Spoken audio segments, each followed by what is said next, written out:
Rise, please.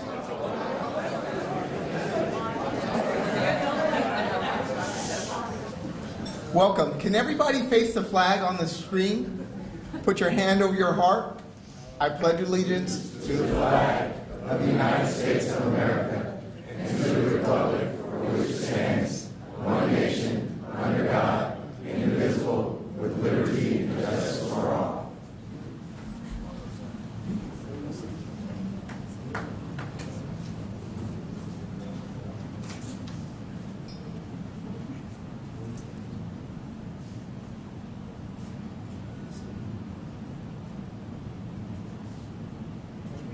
Thank you. I would like to introduce the National PAL Executive Director, Joe Petrosini.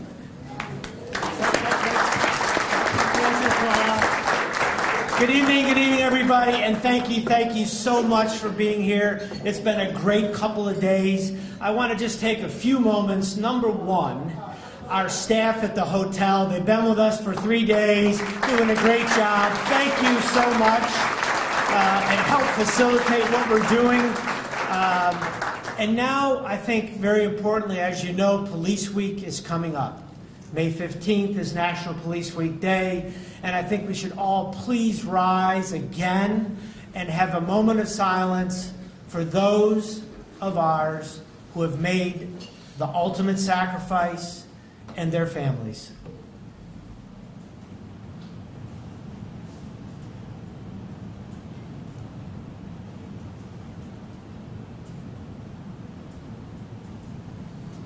Thank you very much, everybody. So we have a aggressive agenda. We want to make sure we get everything done tonight on time. That's very, very important. So I want to bring Barbara up here to say a few words. Again, it's been a great couple of days. We're here to celebrate. We have some tremendous people to honor, some young people who have gone above and beyond. And again, that's what you do every day. And one thing I'd like to ask, I know all of us that have either in law enforcement or were in law enforcement, we're always charging forward. We're always moving forward. We're thinking about where we're going to go and what we're going to do in our organizations. Today we're going to stop and think and smell the roses and say thank you, because there are not many people in this world who can say, I've saved a life. And each and every one of you work every day saving the lives of young people who may have made catastrophic decisions, and now they are the pillars of the future of our nation. So again, take a moment. You've done great work. This is to celebrate that, and today we'll celebrate 2 young people who have done fabulous work and volunteered, and they will be someone that you will be proud of in the coming years. Barbara.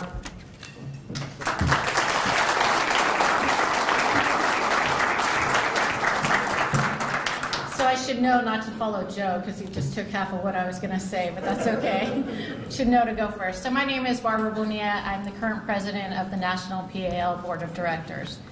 I'm so excited to come to the conference every year. I get to meet new people and get new ideas, but I also get to see a lot of my old friends who I don't see all year and get ideas from them. So I hope everyone took time to meet people, meet new people, talk to your old friends and get their ideas.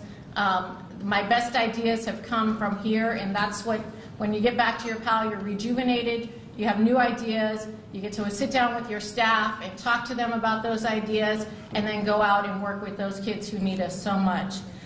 First of all, I'd like to give my sincere thank you to the conference committee and the board of directors for all their hard work over the past year.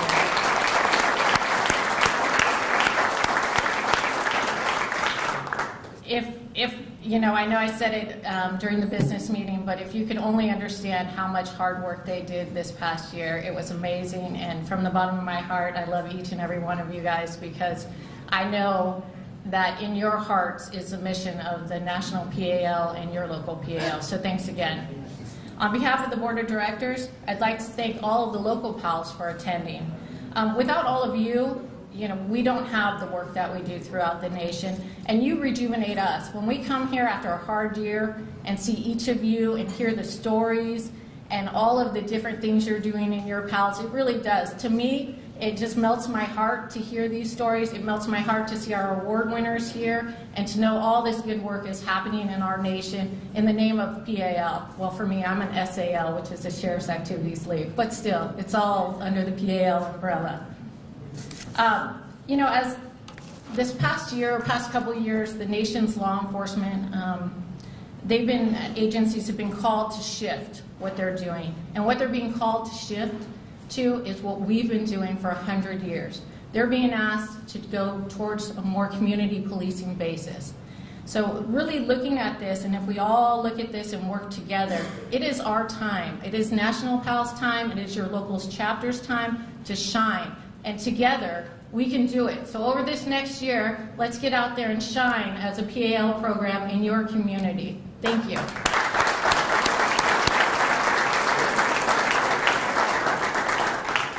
So I get to stay up here. I should have made the dramatic exit at that, but I don't. I get the pleasure and the honor of introducing our keynote speaker, and I'm very excited for this, and it just shows where we are as an organization that we can get someone of this caliber to come and be our keynote speaker. So thank you, and thanks to your family for all being here. So I get to introduce Jack Brewer. I'm going to try my best to read this with my contacts that I've told you all week aren't quite working right. Jack Brewer possesses a unique combination of expertise in the fields of global economic development, sports, and finance through his role as a successful entrepreneur, journalist, producer, and humanitarian.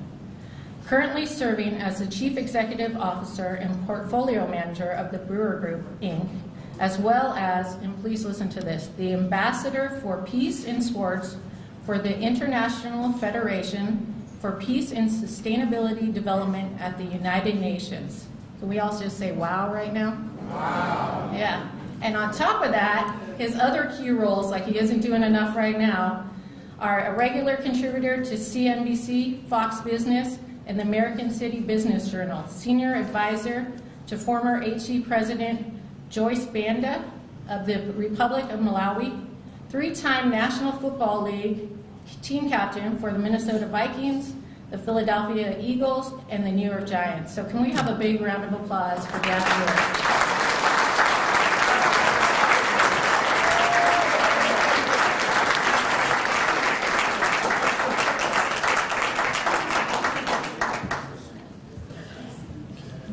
Wow, I normally don't get nervous when I speak, and I have spoken in some pretty big rooms, but this is my first speech in front of my family, so I'm a little bit nervous.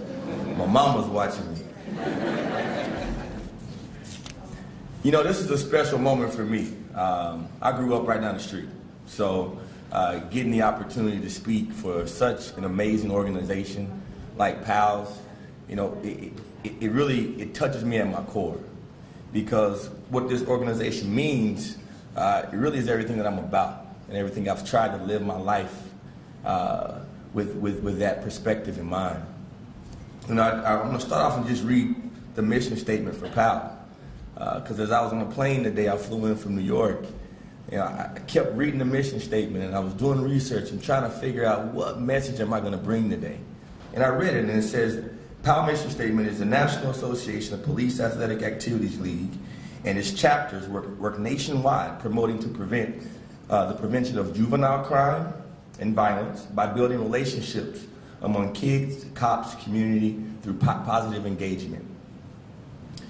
When I read that, I think of one thing, and that's the word team. And I've had the privilege to play on numerous teams throughout my life. Beginning at age 3, with my parents, I don't know how they manipulated and got me into the league with the 5-year-olds, but I was 3 playing with the 5-year-olds. That was my first team experience. And growing up, I learned early on from my mentors, from my coaches, and most importantly from my father, that you gotta be the best that you can be. And not the cliche and just talking about it, but my dad used to walk around the house. We lived in a small house in Grapevine. He used to walk around the house a lot and say, you gotta be the best that you can be. And when you're a kid, you don't know what a cliche is, right? When you're a kid and you hear those words and you hear it from someone that you're looking up to, you believe it. And you believe that you can do it. So I was a dreamer. I wrote my dreams down. I wrote my goals down. And I followed them all the time. I still do it today. I dreamt about winning the Junior Olympics. I dreamt about being a freshman on the varsity. I dreamt about earning a scholarship. I dreamt about being the first person in my family to go to college and graduate with a master's degree. I dreamt about all those things as a kid. But the one thing that was always constant in everything that I did was the team concept. We all have mentors, and we all put our time and our abilities into other people. And that's what teams are about. Teams are about building. Your family is your team. Your friends are your team. Your community, your churches, your schools.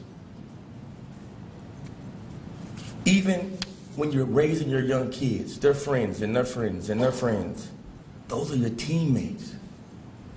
And so, for me, I mentor a lot of professional athletes and artists around the country, whether entertainers, actors, football players. That's my main role, is I'm a mentor. I'm a big brother.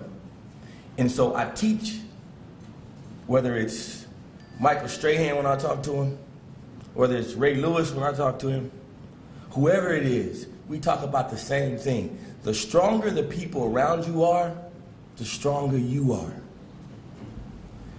See, I had an amazing opportunity. I played for some of the top coaches in the world. Tom Coughlin, John Harbaugh, Andy Reid, Dennis Green. Even my last secondary coach just became the head coach of the Buffalo Bills, Sean McDermott. So I got a chance to watch these men teach. I got a chance to watch these men build character in people and bring the best out of people. And so I've tried to emulate them, and I've learned that if my partners next to me are successful, that means I'm more successful. You know, right now we're in trying times as a nation. It's the team concept has disappeared in our schools. The team concept has disappeared in our communities. And unfortunately, the team concept has disappeared in a lot of our homes. But that's what the Police Athletic League is here for. They're bringing that back, and they're giving communities, small communities, whether it's in the inner cities of Chicago, whether you're in Ohio, whether you're up in New Jersey, where I had the pleasure to get a chance to meet my good friend here, Chris. He changed one of my best friend's lives, Daryl Reed. And that's why I'm here. I know what the Police Athletic League can do. You know, the Police Athletic League has been bringing communities together for over 70 years. 70 years. And the concept of sport, the concept of play, as a way to go into a community and communicate with the kids It's the only way.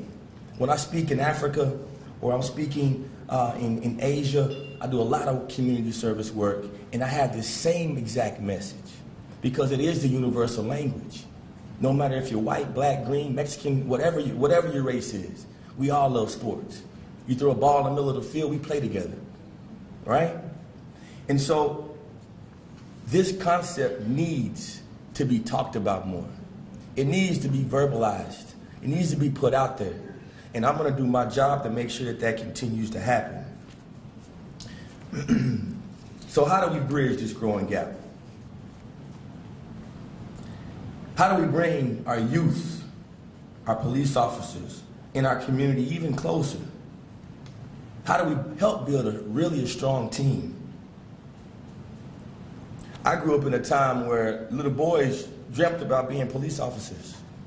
I wanted to be a police officer. I love police officers, fire department, firefighters. Kids wanted to be the community leaders in my generation, and I'm 38 years old. But now we slowly started to lose respect. Entitlement has seeped into our communities, into our homes, into our education system. And these things are broken. Nationwide, African-American youth graduation rates. I hate even reading this, but I will say this: in the state of Texas, it's the highest in the country. But the new report from the Schott Foundation for Public Education concluded that nearly 55 years after Brown versus the Board of Education, which I'm sure we're all familiar about, the majority of African-American kids are not graduating from high school. The majority. The report finds that 47% of the national graduation rate for males is nearly 28% lower than that of whites. In 10 states, the report said the graduation rate gap exceeds 30%, led by Wisconsin with a 51% gap between the amount of black kids that are graduating versus the other kids that are white, brown, green, purple. We got an epidemic. Black males in large metropolitan schools, and particularly, are dropping out of school at over 50% in a lot of our major cities. The only way we can fix this problem is if we go back to the team concept. If we go back to the village concept. If we go back and really start giving a damn about each other. And it starts right here in this room because you all are the ones putting your life at risk. I met with Chief Batiste a few months back in the state of Washington. He's the head of the patrol there. And this man is begging and pleading for people just to come and join his law enforcement agency. We got a country now where we look at police officers as our enemy. These same black kids that aren't graduating don't even respect the men and women that strap it on every day to save their life. I got a problem with that. You know, we all remember July 7, 2016, right here in Dallas, Texas. We don't have to talk about it, but those things are happening too much. But the problem, in my eyes, is when they happen, it's the messaging that comes after it. We have to start getting our leaders, particularly African-American men, just like myself, community leaders, individuals who are athletes, entertainers, and have voices, and we got to lock arms. I want to stand next to you, law enforcement officers, everyone in this room, and if you know me, you know I do it. I want to stand next to you. We have to have one voice because we have to approach this situation as a team. Listen, there's right and wrong situations across the board. There's never things aren't ever black and white. There's always a gray area. But we got to go into communities and we got to empower kids and teach them how to love again. We got to teach parents how to love again. And the only way we do that is if I don't shake people's hand very often. I give them hugs. And we have to take that with us. And I think if we all work together and we use the principles that the PAL organization is all about, and we really believe in, I think we can make a huge change.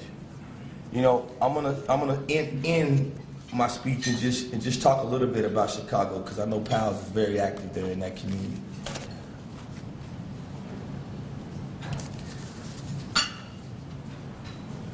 As the tensions in places like Chicago continue to grow, PALS has been able to bring harmony in a lot of these situations. Because I'm picking on Chicago, and that's just because the statistics are daunting. And listen to this.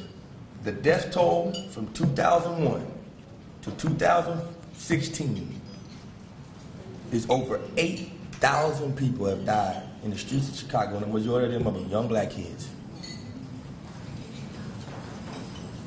From 2003, which is a shorter time period, barely, to 2015, if you combine the amount of soldiers that we lost in Iraq and Afghanistan, it's that same exact number. Think about that. That's what we need to be talking about. We can't point our finger at police officers. We can't point our finger at community leaders. We can't point our finger at politicians. This is an epidemic that, unless we get to a point as a community that we're willing to take on and take some responsibility for ourselves, it's never going to end. And so my message to communities across America is we got to stand next to our police officers. We got to lock arms with our community leaders. We got to lock arms with our teachers. And we got to try to do something to change and help this epidemic that we're facing as a nation. I thank you all for giving me this stage. I told Chris I'd do some question and answer. So if you guys want to do that, Chris, you tell me. It's up to y'all, but please eat though. Don't think you don't gotta just eat. I'm open. I'm honored and humbled to be here, and I thank you all for your service and your dedication to communities across America. And God bless you. You got a teammate right here. Thank you.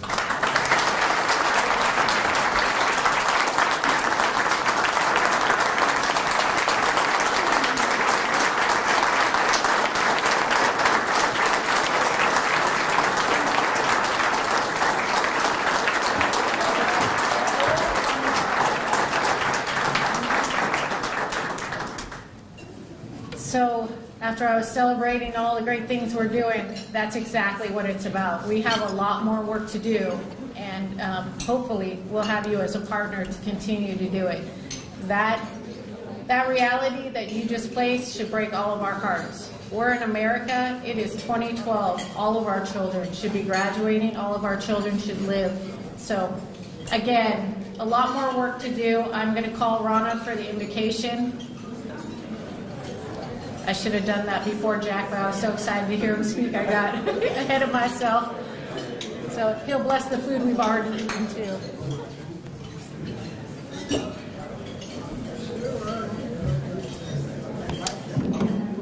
Let us bow our heads. Dear God, we thank you yet for this opportunity of life, health, and strength. We thank you for what we have seen this week, what we have done, and now the encouragement that we take back with us. We thank you for the opportunity of seeing old friends and making new. We thank you for the opportunity that has been invested in us, that we would go back to our communities and still keep fighting to change the course of our youth in this country. We ask that those that have already gone, that you bless them, that they get home safely to their loved ones and again back to their PAL chapters. And then as tonight comes to a close, as we leave and we go our separate ways, we ask that your grace and your mercy will watch over us as we do our work, as we do our jobs and we do our duty to fulfill the obligation of changing the direction of our youth. Bless now all that has been prepared and those that have prepared it, that it might nourish us during this fellowship. This we pray. Amen. Amen.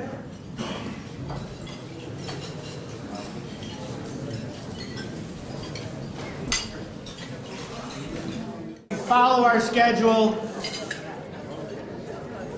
I just want to, I spent 33 years in law enforcement, and Jack, I just want to hug you. What you said was just, it just brings back the vigor, the life of what we all went to public service about. And public service and private-public partnerships are what is going to bring back our cities and bring back our youth, Jack. I can't tell you, thank you, thank you. I know your parents are sitting there like I wish, mine, they are so proud of you. There is nothing better as a parent to watch your children succeed. And Jack, you've gone above and beyond. Thank you so much.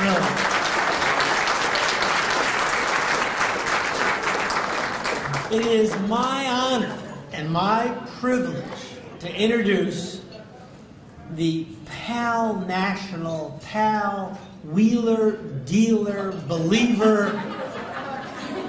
No one has ever beat this man in his ability to just surprise all and do everything every day for the youth of our city. Chris Hill, our champion, our great guy, my man. If I stay in Florida a little longer, I may be able to be his brother with a suntan.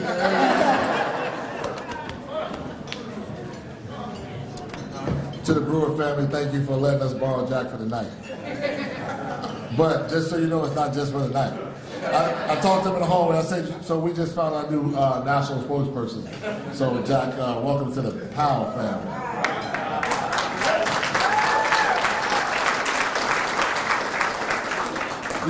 It goes to show you how, 6 degrees of separation. So Jack mentioned, and I'm sitting there and he goes, you saved one of my best friends. And I'm like, who's he talking about? I'm like, wow, Darryl. So Darryl was a Powell kid, right? They call him Foots. He had the biggest feet, right? And he wanted to be a boxer. And he couldn't do the, he wanted to do the Ali shuffle, but he kept tripping over his feet. So when next time you talk to him, call him Foots. He'll get all upset. Yeah. But, Darryl ended up coming through Howell, PAL as a boxer, joined our football program, went on to University of Minnesota, and then ended up playing in the NFL and got a Super Bowl ring with the Indianapolis Colts. And Darryl actually said to me, with what you're doing at Powell, you got to hook up with my man Jack, because you guys are doing the same thing. And Jack, I'm so excited to have you as part of the family. And I want to know, Mom, Dad, because I can see y'all fed him well. So next time I come back to Dallas, I'm coming to get some food. So that's all I got. But I'm honored to be here today. Jack mentioned it, July 7th last year, the world was shooken up by what happened here in Dallas, and we don't need to talk about that. But let me tell you what happened. I talked to Darryl, and I said, Darryl, I know you know somebody, because I need to go to Dallas, and I need to make some things happen. He goes, you got to talk to Jack. And Jack hooked me up with Cop Sync, and then this one hooked me up with that. Next thing you know, somebody said, hey, you got to call this guy. They said, you have to email this guy. And I said, all right, I'll email this guy, but who is this guy? They said, you'll know as soon as he responds back to you. So I emailed this guy, and he responded back, and he said, whatever you need, no matter how big or how small, or how much it costs, I got you covered. Just make it happen. Signed, Mark Cuban. I was like, what? So I was like, somebody playing with me right now, right? So I was like, he said, call this number. So I called the number, and Dave Brown answered the phone. Dave Brown is his right-hand man from the American Airlines arena. And he goes, oh, Mark already called and said, whatever you want, you got it. And I'm like, really?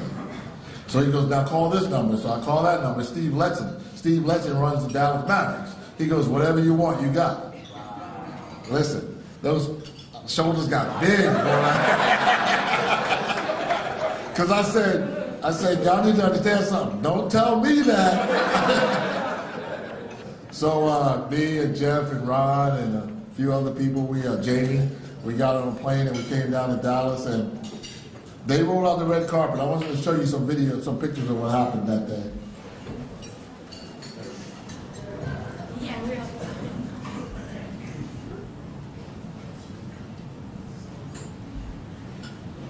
You know, the music's not working, but they gave us the arena, and as you can see, the police officers came out in droves. And that's Dave Brown on the left and Sheldon on the right, just Dallas police officers. See Ron in the middle smiling. That's Rock T from Dish Nation, and Lisa, they call her Deja in the morning, radio station. Steve Letson. And that guy right there, he lost his brother. He's one of the brothers, his brother was killed. You see we had NBA players come out, Big Sam. And then they brought out the Maniacs, and they were all dancing on the floor. That brother could sing right there. He sang the national anthem. We were trying to play that for you guys. But it was an awesome day. They gave us their arena. They gave us their players. They gave us, every kid left there with a gift bag full of stuff. They gave us food. Y'all know we like to eat. You know, they went out on the radio station and told everybody in Dallas, it's open to Dallas, just come out. And then people started coming in. At first we were like, man, we might be the only ones here. But they started coming in, and then the Dallas police officers came out, and those kids had a blast. All that happened went away. All in their minds went away. All was about happiness. The Maniacs were doing their thing. The kids were having fun. Those big boys could dance.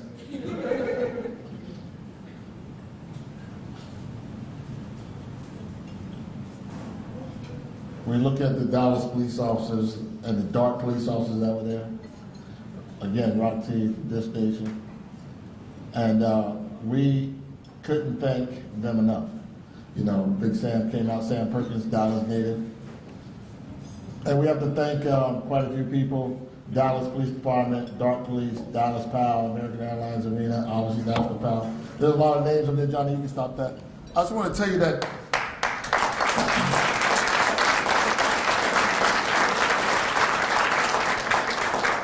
in National PAL, I tell them all the time, don't talk about it, be about it. Be real. So it's crazy because I contacted all of them and asked them to come tonight about getting an award. And obviously, I didn't know when we scheduled this that they have some kind of big country thing going on at American Airlines Arena, so they're all there. And I know now Jamie probably wants to run to American Airlines Arena because they got some country thing going on. But so they couldn't make it tonight. But we have awards for all of them that helped out, and they are Sheldon Smith. He's a police officer in Dallas who used to run the Dallas PAL. There's Reverend Richie Butler. He's a pastor of the church here. His church helped out. There's Ken Cool from the Dallas Maverick organization. Steve Letson from the Dallas Maverick organization, who's actually Mark Cuban's right-hand man. And then there's also Dave Brown from American Airlines Arena. And those 5 guys with my PAL team made all this happen. And not once was there ever a, you know, we can't do it, it's too much. It was more as, that's it. And I kept saying, don't say that's it to me. But it just goes to show you how the people come together and how PAL is touching the lives of everyone. You know, here we are, you know, we're from all over the country. We came to Dallas to support them. And it was just a huge success. So this represents what they call partners in crime.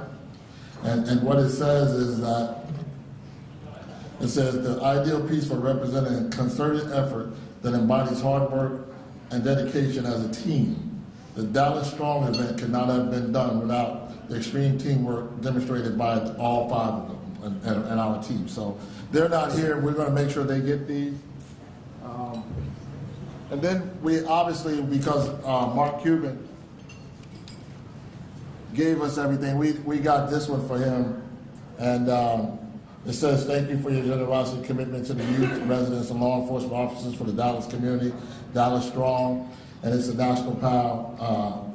Everyone belongs on there. And again, we wanted to give them a special presentation. I spoke to Mark earlier in the week. He was going to try to come by. He still may show up. If you guys know him, he kind of slides in and slides out because he doesn't want media around. He doesn't do the stuff for media. So I'm not going to say he's not going to come. I'm not going to say he is, but he still says to me, if you need something, let me know. So I want to thank Jack, because you don't know, you started it, man. Darryl called me and said, you got to call this guy, and from you, it led to this, to this, to this, to that. So thank you. Thank you very much.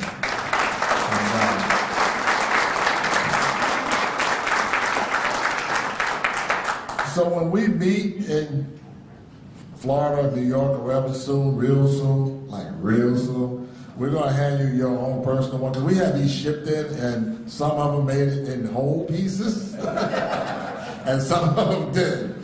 So we'll talk about that later. But I just want to say that it's an extreme honor to meet you. It's an extreme honor to be out here with all of you that are changing the lives of kids around the world.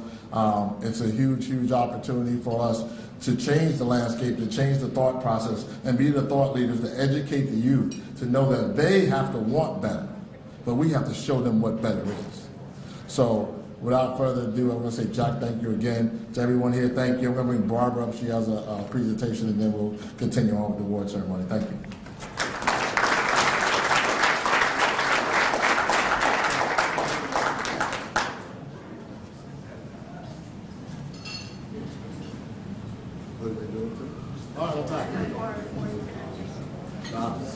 See, I'm back already. I'm back. Wait, watch it. You know, one of the other things that we did was we created this plaque for the Dallas Police Department, and we have one for DART also, for the DART officer, and it says, in memory of your ultimate sacrifice, honor, dedication, and commitment to the Dallas community and the Dallas Police Department, and list the officers' names who lost their lives on that fateful day. So this is going to be presented to Dallas PD, and we have one for DART PD as well.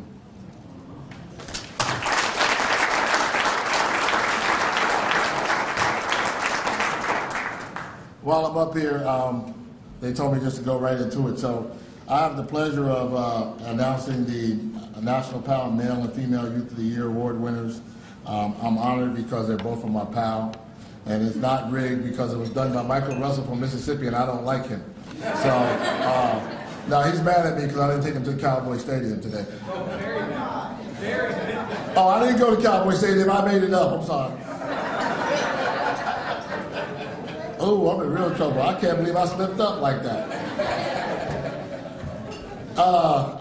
Yeah, my plane flew over Cowboy Stadium.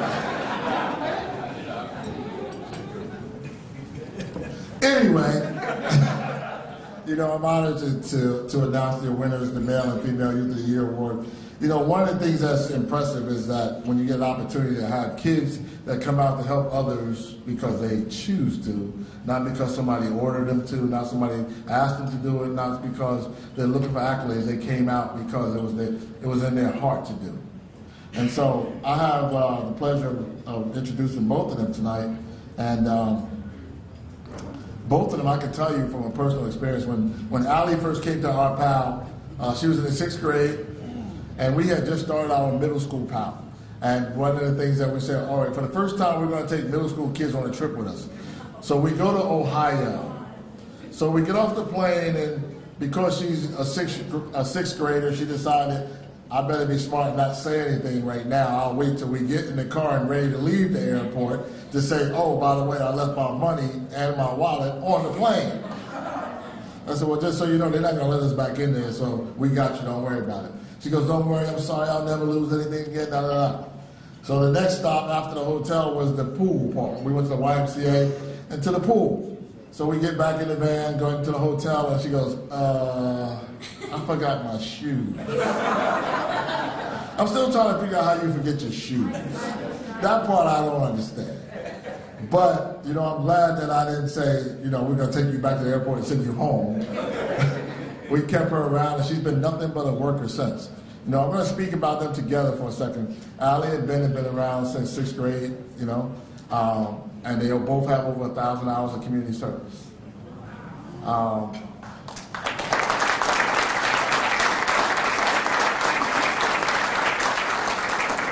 There's not an event that we do in town that they don't show up for.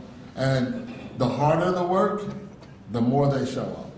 They're not the ones who hide. During a few years back, we had Superstorm Sandy come through and destroy half of the Jersey coast. And our pal saved the residents of the Jersey coast over $1 million because our kids did all the cleanup work. And got recognized by the governor, and these two were there all the time. They never wavered, they were always there.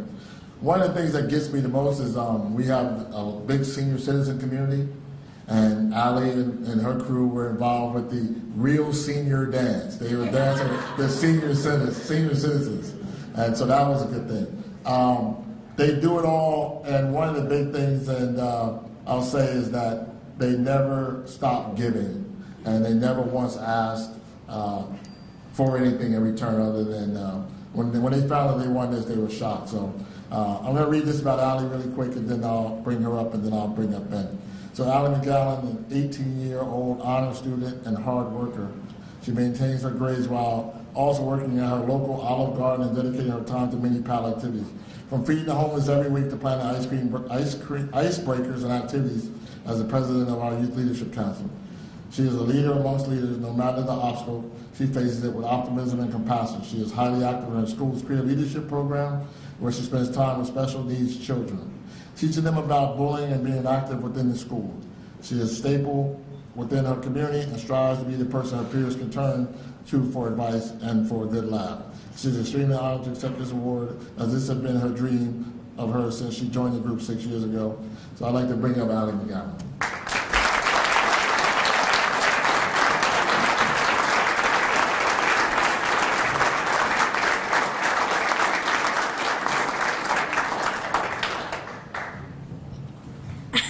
I'm just a little taller than you, don't I?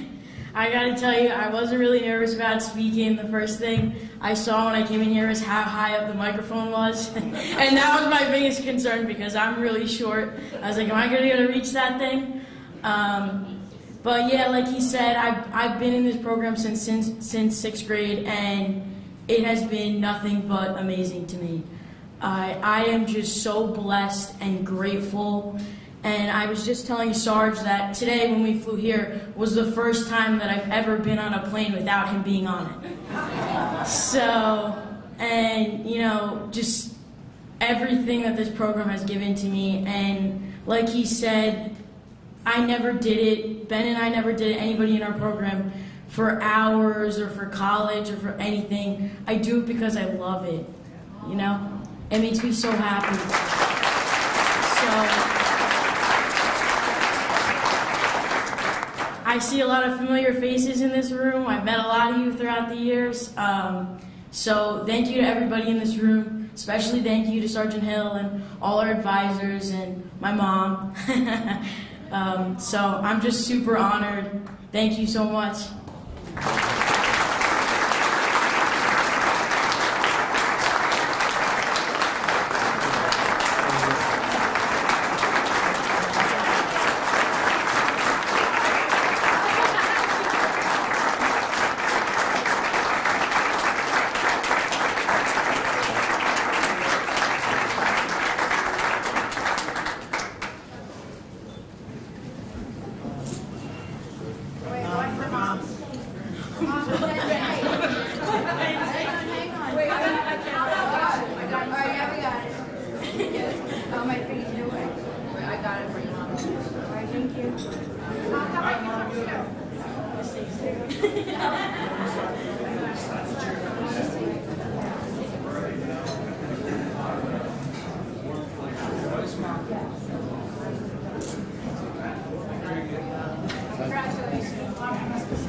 All right, so the next is the Male Youth of the Year that goes to Ben Long. I want to tell you that, let me talk to you about just perseverance for a second. So Ben came to PAL, and Ben just works. He never stops working. But he never talked. And you know, everything is done by election, so if you don't talk, the kids don't vote for you because you're not there to be seen, you're there to work. He's a worker. So he ran for a board position as a sophomore, and he didn't win. But he came back. He ran for his junior year, and he didn't win, and he came back. See, a lot of kids, when they lose, they don't come back because they're embarrassed and all this. His senior year, he came back and he won.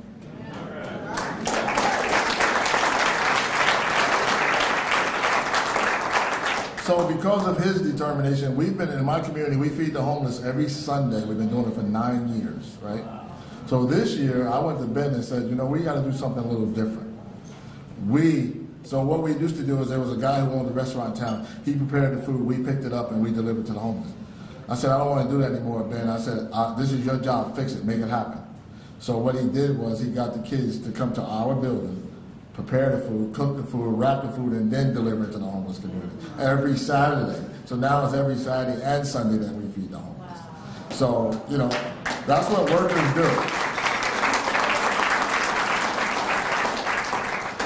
When he first came to PAL, like I said, he didn't say much. He probably should have kept not talking when he found out he was a Denver Bronco fan, but we won't talk about that right now. But I'm honored and I'm happy to have the privilege to have Ben up as the National PAL Male Youth of the Year.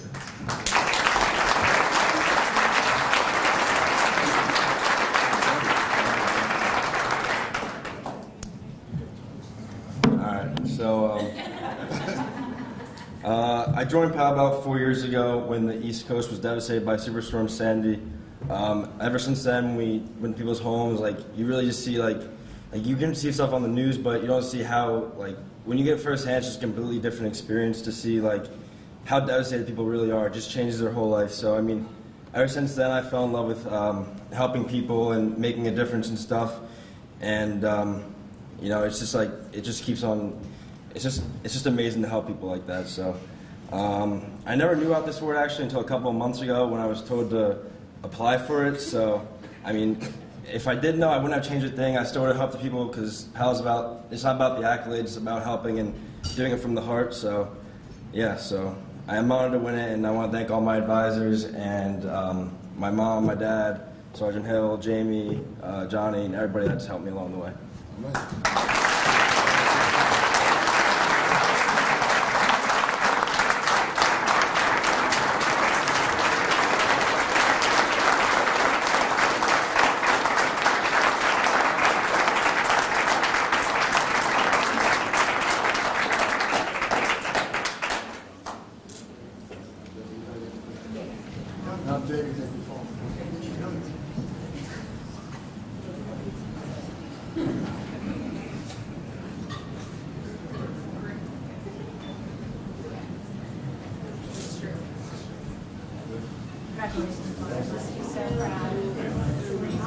You know, I was remiss and I missed something, and I noticed it at the end because one of the things that I'm going to tell you right now, if you really want to get under my skin, the worst thing you could do is ever disrespect your parent, right? So like I have to go taking kids to the shed house for disrespecting their parent. So you know, like I tell parents, they'll tell you when I tell parents, if you don't want your kids throat punched, don't send them to me. Because if they see, I grew up. My parents were from the South, where you show out with what you got woe out. You know what I mean? So, but I want to say that Allie and Ben couldn't do it without the help of their parents. So I want to stand up and give you a round of applause.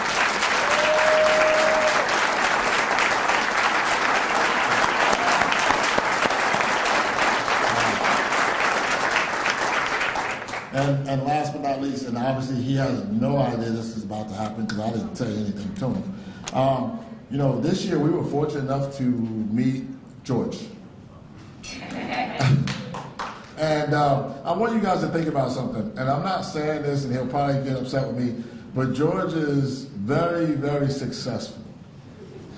George is on that Cuban level. But you see where he is? He's here with us.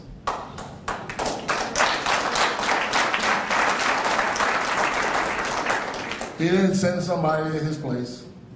He didn't ask somebody else to come. He didn't send us something to read. He said, I'll be there. You know, and he talked with his wallet as well. He did. He helped us out when we needed it. But he's here because I asked him to come. I never told him, George. So we have one of these beacons of light for you as well. So please come up and get that.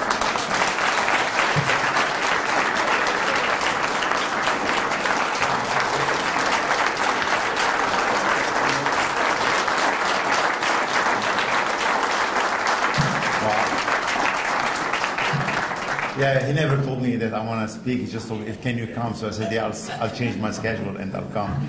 But, Chris, thank you very much for inviting me. This is a great, I'm an immigrant. I came here when I was 22. No one picked me up from the airport. I had $2,000 in my pocket. So I said, what do I do with the $2,000? He said, give it to a lawyer to get you a green card so you can walk legally. So that's what I did. And then I was very fortunate to really become one of the American dreams, starting in Brooklyn, New York, where I worked from the basement. And we were very fortunate to have over 7,000 employees worldwide working in fashion, manufacturing. And now with Chris, he kind of convinced me to support the PAL in sport athletic gear. And then we're very happy to be part of this great organization and to give back to the communities and to the country that gave us a lot. So I'm very happy and humble and honored to be part of you. And then hopefully we can do a lot to really help the communities and the unfortunate of your communities. Thank you very much.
I should have probably just let Chris finish the awards, but I want to say Chris has been quite modest. Not only did his kids do all the hurricane work on the East Coast, they also went to New Orleans during after Katrina. And what else did you do, Chris? So their kids have done a lot of crisis. What else did you do? Arkansas. Missouri. I mean, his PAL really goes all over and helps other communities, and luckily they have the resources to do so. So just a round of applause for Hal, Pal, and Chris.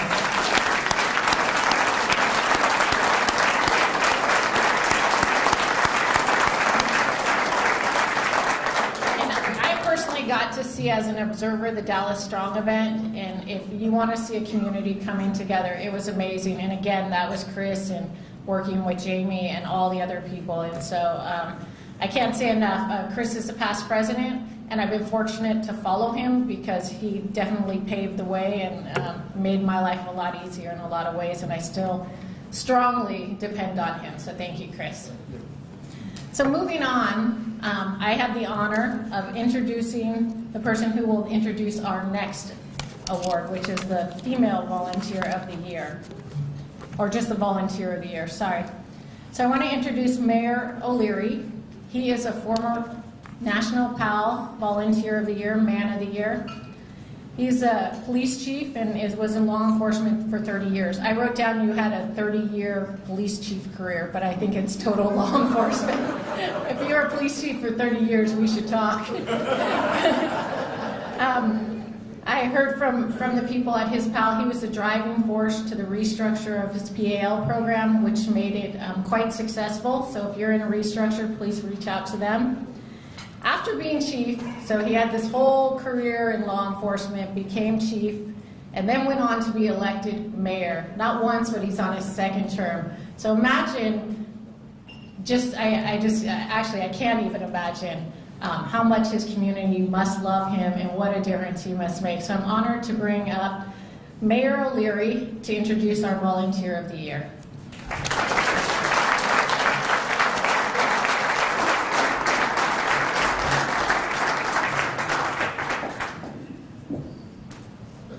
Thank you, Barb. Well, hello, everyone. It's an honor to be here, that's for sure. I really can't thank all of the PAL people who are here today from across the country for the great work that you do each and every day. We got involved with PAL about 11 years ago, and we're so thrilled at the success of our program, and I'll talk about that in just a minute. Before I do want to thank Barb, and I'm really delighted and honored to meet Joe. There he is. And we're looking forward to working a little bit more with PAL on the national level. And, you know, this is a time Jack Brewer spoke so eloquently and directly about what's happening in our country today. And I have to tell you, Jack, I never met you before, and honored to meet you here tonight. I have watched you. I am a New York Giant fan.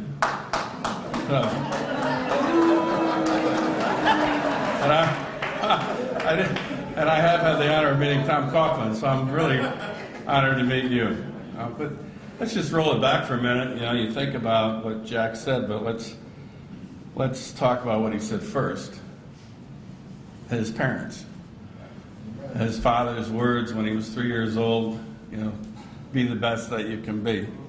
And I think that all the things that had been spoken, so as I mentioned eloquently during Jack's speech, and one of the things that we have to really work on, in addition to everything that Jack mentioned, is parental engagement.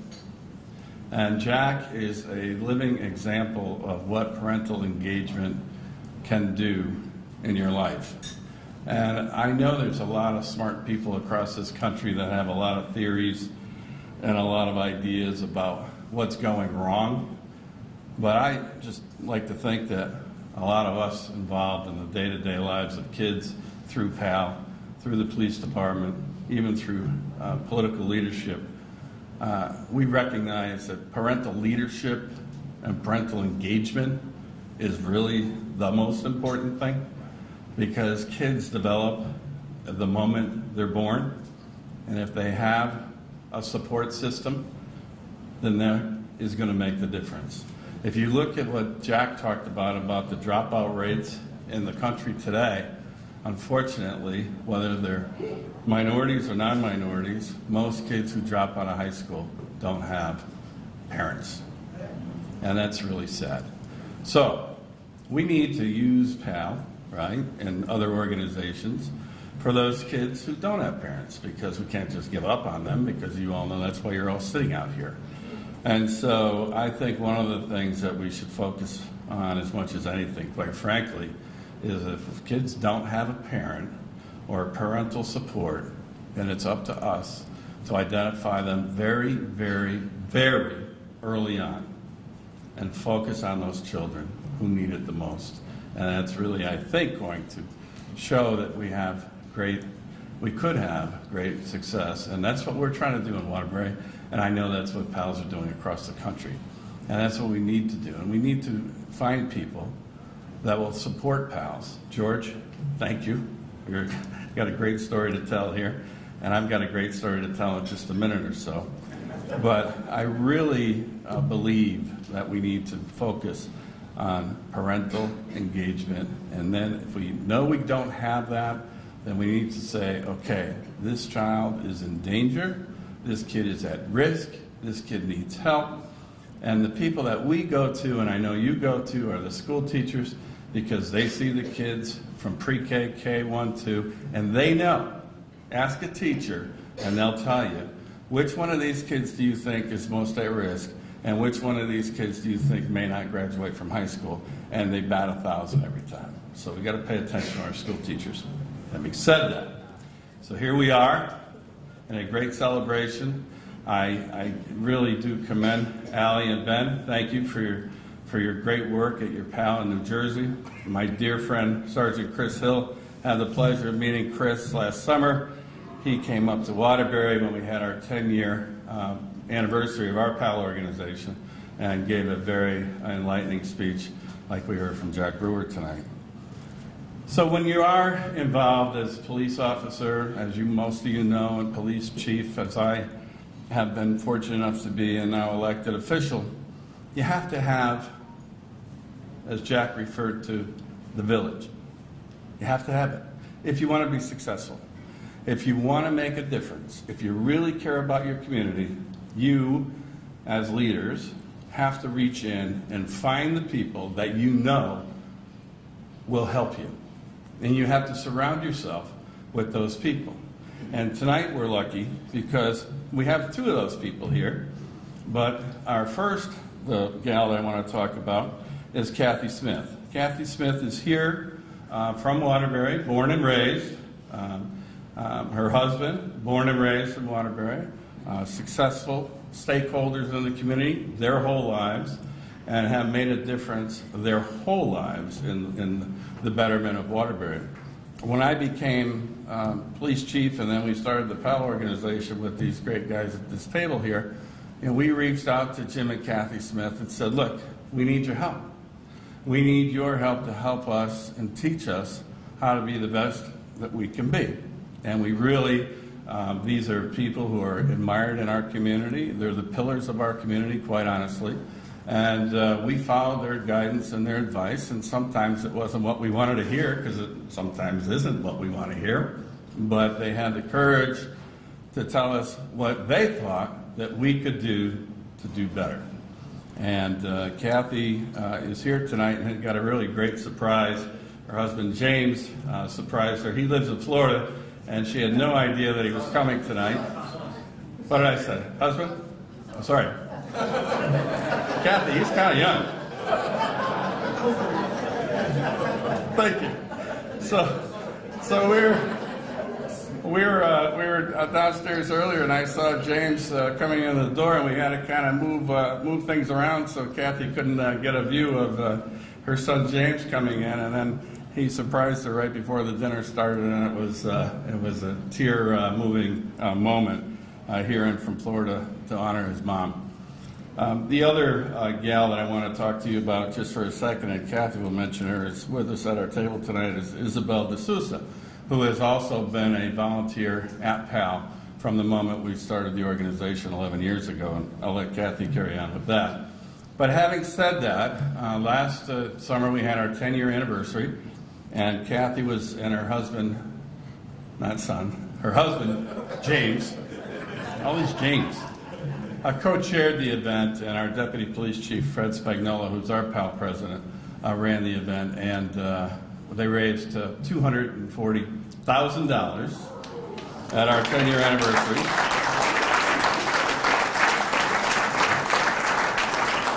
Which will be going to build a greenhouse. We're fortunate enough to have a pretty big campus at our PAL, and we do a lot with food, nutrition, healthy living, healthy choices, and we're going to be building this magnificent greenhouse, and that funding will go towards that and enable our children, especially our most needy children, not only to learn how to grow food, and we teach obviously cooking and all the things that are important, but without Kathy Smith, Jim Smith, and many other stakeholders in our community, our PAL, which now services 4,400 children per year, could never, ever be as successful as it is. So it's an honor for me, not only as the mayor and former police chief and co-founder of the PAL, but it's an honor for me to be here with all of you great people tonight who make a difference in the lives of children every single day. So I call on Kathy Smith to come on up.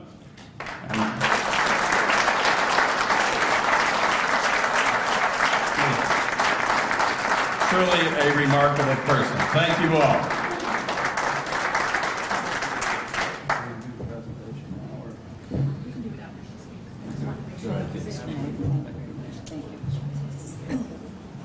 Good evening. It's an honor to be here, but I have a really special opportunity and privilege tonight. I brought Isabel with me, and I'd like her to come up. Isabel D'Souza won the Volunteer of the Year Award in 2010. And the awards were scheduled for May of 2011, and weather conditions did not allow Isabel to go. I guess it was in Reno, and she was unable to go, and unfortunately never had the opportunity to be recognized and to share her wonderful story. So tonight it's my privilege to share the podium with her. She is a true pillar of PAL.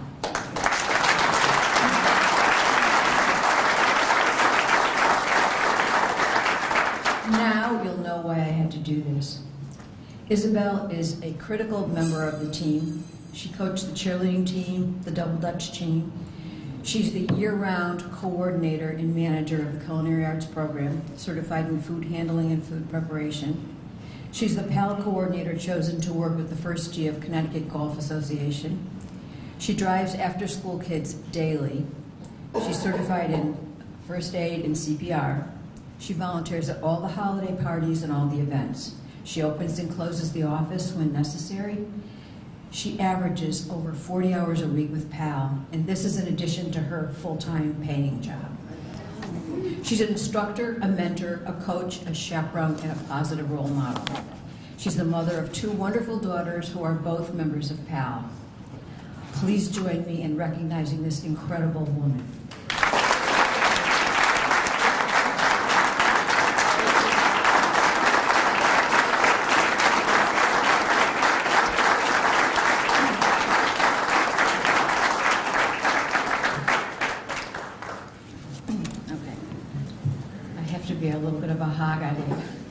All right, the National PAL movement promotes partnerships between youth, law enforcement, and community through educational, athletic, and recreation programs that encourage team building and foster positive relationships, enabling our youth to reach full potential as productive, caring, and responsible citizens. Waterbury PAL lives this creed. It's an honor to be part of PAL. I am so proud of the monumental, galvanizing, and transformational impact it's had on our community of Waterbury, Connecticut. It was through the vision, inspirational leadership, unwavering support of our mayor, our former police chief, the Honorable Neil O'Leary, the guidance, the direction, and the unbounded energy of our president, Deputy Chief Fred Spagnola, and the expertise, the dedication, and the commitment of Lieutenant Dan Lauer and Officer Chris Amatruda, that this effort's been realized. As we celebrate our 10-year anniversary, the community marvels at how the campus has materialized and thrived in a socioeconomically challenged urban corridor. This transformation has enhanced our world. The number of organizations and people that have come together, worked together, and stayed together is truly remarkable, and is a true testament to the core beliefs of the PAL leadership. Our PAL is home to a state-of-the-art school and learning center, a sports complex, a boxing ring, a commercial kitchen, computer labs, 3 gardens, baseball fields, basketball courts, an outdoor concession stand, and my favorite, a potential greenhouse. However, as impressive as the facilities are, the grandeur pales when compared to the impact PAL has had on the lives of our members. Now over 4,400 strong and over 12,000 in the past 10 years. One example is our Culinary Arts Program that Isabel is managing. Participants have earned their certification for food preparation and cash handling. It allowed the City of Waterbury to offer them the opportunity to take over the management of our newly restored Municipal Stadium Concession Center. They'll be doing that for the summer season. As a partner in Special Olympics, our PAL offers one of the larger sport plans. It's a unified sports program partnering special needs students with non-special needs athletes. We currently have 184 athletes and 149 partners. Quantifiable indicators are proof positive that PAL changes lives every day. Absenteeism, academic challenges, discipline, violence, arrests, and juvenile crime rates are significantly lower in the PAL population. The synergistic teamwork that has developed between law enforcement and our youth is remarkable. The Waterbury story is iconic, an amazing example of what can be realized. Proactive community policing is the fabric of our neighborhoods, building trust and rapport and commanding respect for all. The energy, the experience, and the potential in this room is inestimable. And the power for catalyst to be a catalyst for change is right here. PAL works. You are developing and saving the youth of our nation, and they will change our world. You are the pathway to hope to millions of children. We are so blessed to have you. Thank you all.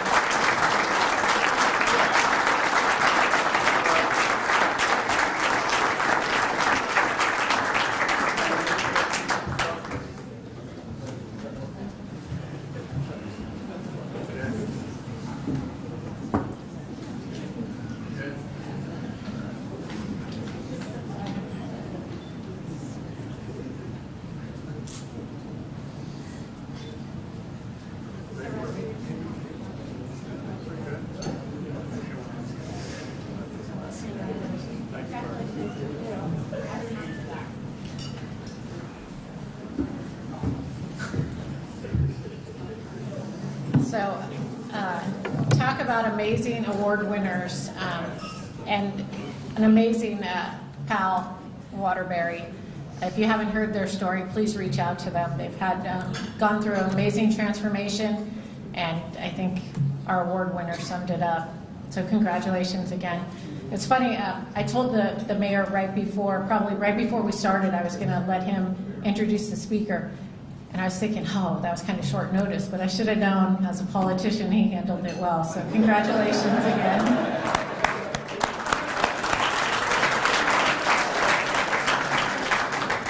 I'd like to call, there's one thing that we forgot to mention. The 2 youth award winners will also be receiving a $2,500 scholarship.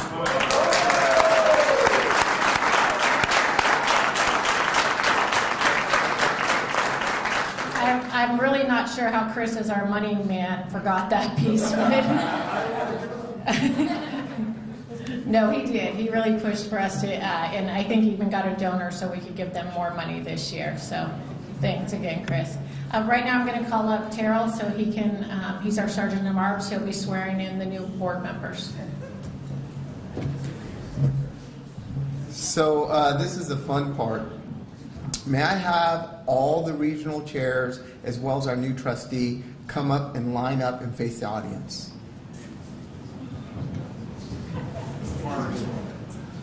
The firing squad.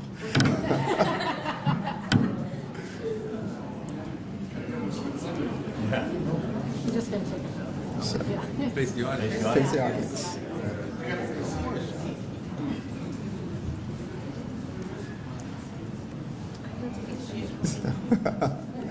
So, when I say I, you will state your name, but I will have you raise your right hand. I. All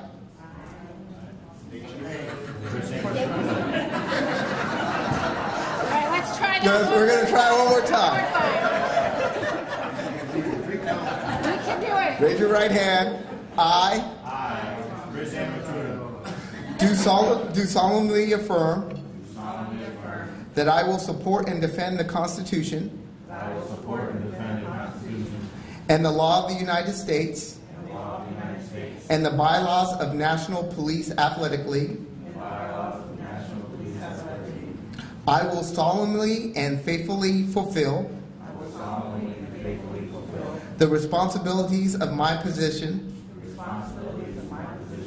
to the best of my abilities, and to serve the members and the youth of this organization. So help me God. Congratulations.